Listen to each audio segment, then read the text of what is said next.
Hi, my name is Mackenzie. I'm here to talk to you about a topic that is very near and dear to my heart, Alaska.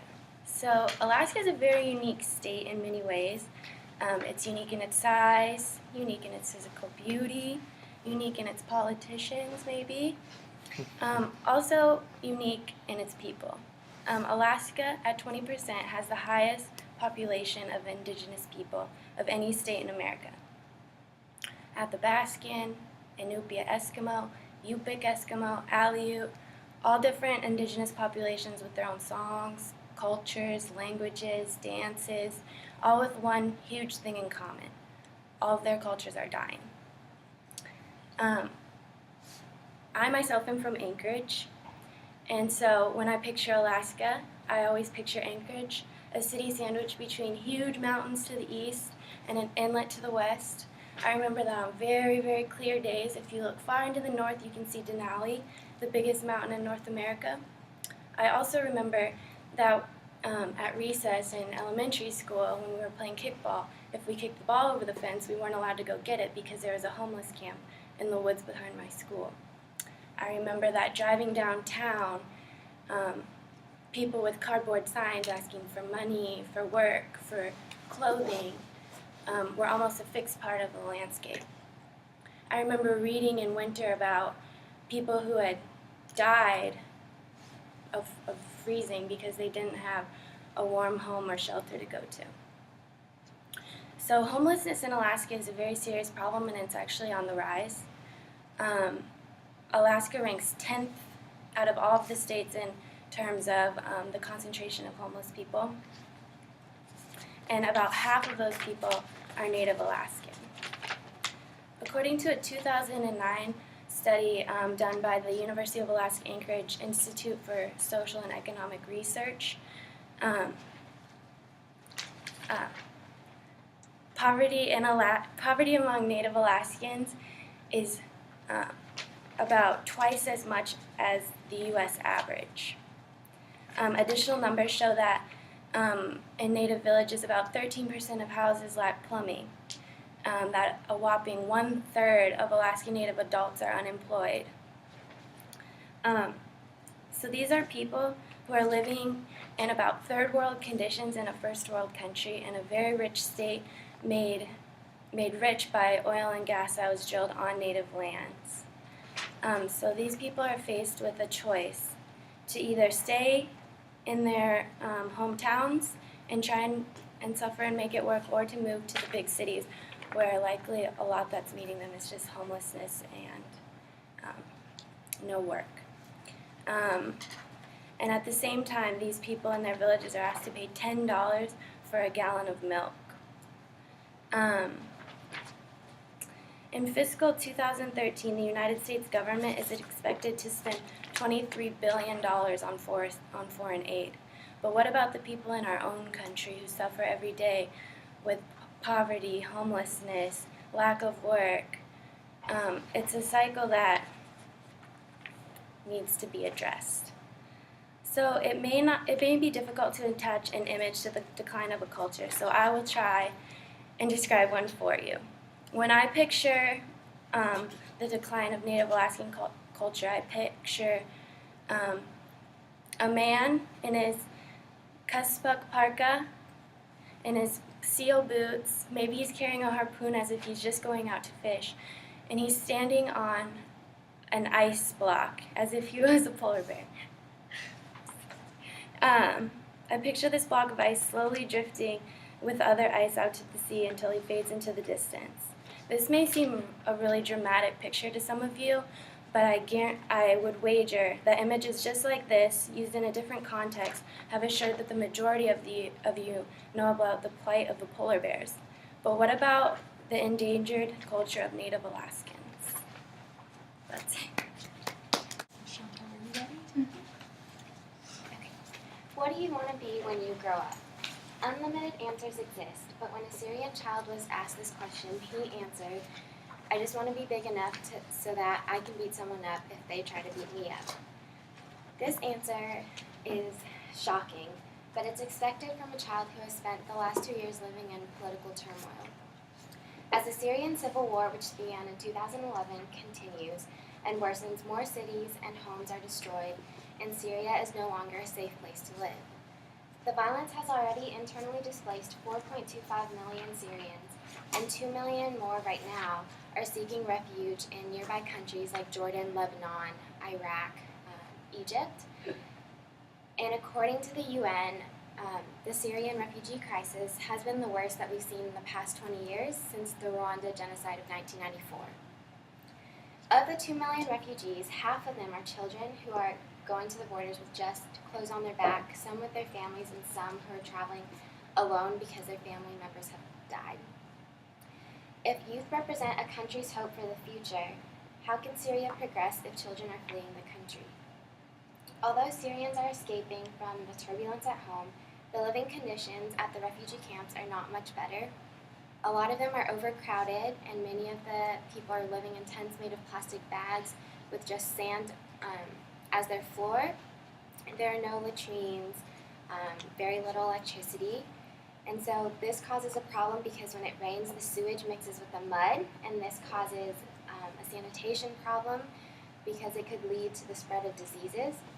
And especially since the healthcare system has crashed during the war, many of the children have not received vaccinations, so fears of outbreaks of measles and meningitis are also a concern.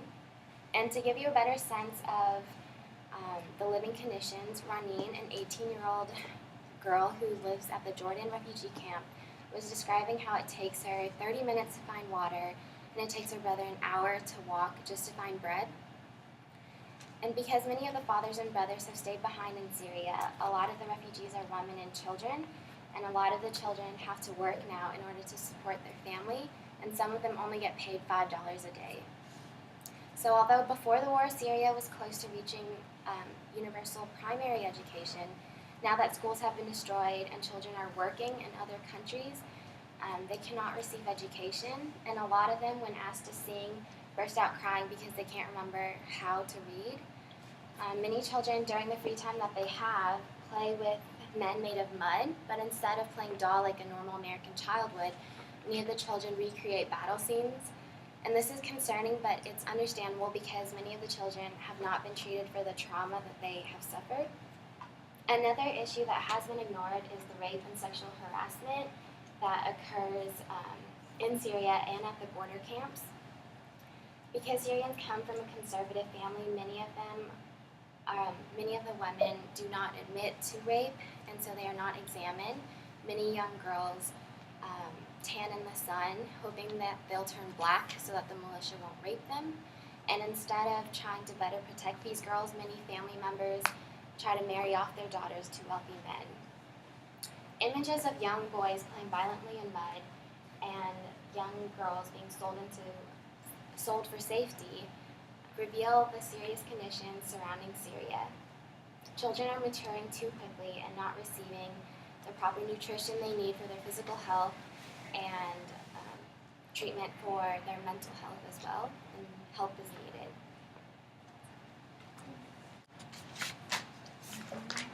All right, good morning. My name is Abby Wang, and I'm going to be presenting the initiative ASSIST, advocating safer sex and informing smarter teens. So today I'm going to talk to you about a topic that universally gets people excited: sex. In our society, sex can be seen virtually everywhere. In advertisements, on TV, on the internet, because, let's face it, sex sells. But how much do we actually know about sex? Studies show that even though sex is a pervasive presence in our pop culture, it has a relatively low presence in our classrooms. To put that into perspective, less than 30% of high schools implement or teach pregnancy, STD, and HIV prevention topics in a required health education course. On top of that, less than 40% of high school students are actually taught how to properly use a condom. So let's test that statistic. What are 2 things you should always check before using a condom? Anybody? Like, you guys can actually Expiration date. Expiration date, good. An expired condom is more likely to break, and the spermicides on them may be less effective. What else should you check?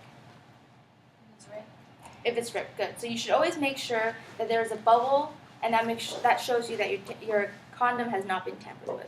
Good, I'm glad our sex ed system has not failed you. Another fun fact though, this is a flavored condom. You may recognize them as Hopkins loves to pass them out. But what you may not know is that these are only for oral sex. The glycerin used in these to give them the flavor, the strawberry flavor, that can lead to vaginal infections. So you'd think Hopkins would tell us that, but maybe they think we already covered it in high school. But back to the issue at hand. 90% of high schools teach abstinence as the most effective method of avoiding unwanted pregnancies and STDs. Let's think about that for a second. If less than 10% of our schools are willing to delve into the details of consensual sex, what percent then do you think are willing to cover more controversial topics like gay sex, masturbation, or consent, just to list a few? Now you may be thinking, what does this have to do with me? I'm a college student. I've had, or at least I hope you've had, sex ed. I'm a wise adult and I make wise decisions. Well, what if I told you that 1 in 4 college students today have or have had some sort of STD? This may be less surprising to you if you knew that according to the CDC, in the 20 million new cases of STDs that arise each year, roughly half occur in people between the ages of 15 and 24. That's us. So why does this happen? Number 1, people are under the common misconception that you can tell someone has an STD just by looking at them. So pop quiz number 2, what are some physical characteristics of someone who has HIV? Again, you guys can feel free to answer. Anybody? Well, that's a trick question. The answer is you can't tell someone has HIV just by looking at them. And another example of silent STD is like HPV, leads to genital warts or cervical cancer. In fact, up to 80% of people with STDs show no noticeable symptoms. So that means not only will you not be able to tell, but they might not know either. Number 2, people don't like to use condoms. They say it ruins the mood, it shows a lack of trust, it diminishes sensation. Alright, she's on birth control, he may say. Well, that may protect you from the most expensive STD of all time, pregnancy, but what about all the others? He'll pull out, she says. That's my favorite. Well, little does she know, pre-cum may actually contain minute amounts of sperm, a lesson she may well learn a few months down the road. So, many of these problems stem from an inability to simply sit down and discuss sex. I mean, when less than 10% of our teachers are willing to broach the subject, that sends a message. It creates a stigma, and it debilitates teens from the ability to advocate for their own sexual health and well-being. And STDs, sadly, are just the tip of the iceberg. When teens start experimenting sexually and they're not getting the information they need in class, where do you think they're going to turn? The internet? Their friends? The media? And what are they going to learn there? 1 in 4 college women become victims of sexual assault before graduation. Yet reports on cases of rape are often followed by speculation on what the victim was wearing. An estimated 1 in 5 women will have an abortion before the age of 25. It's time to break the silence. Let's get the conversation started. Join us. Assist. Advocating safer sex, informing smarter teens. Because at the end of the day, safer sex is better sex. Thank you.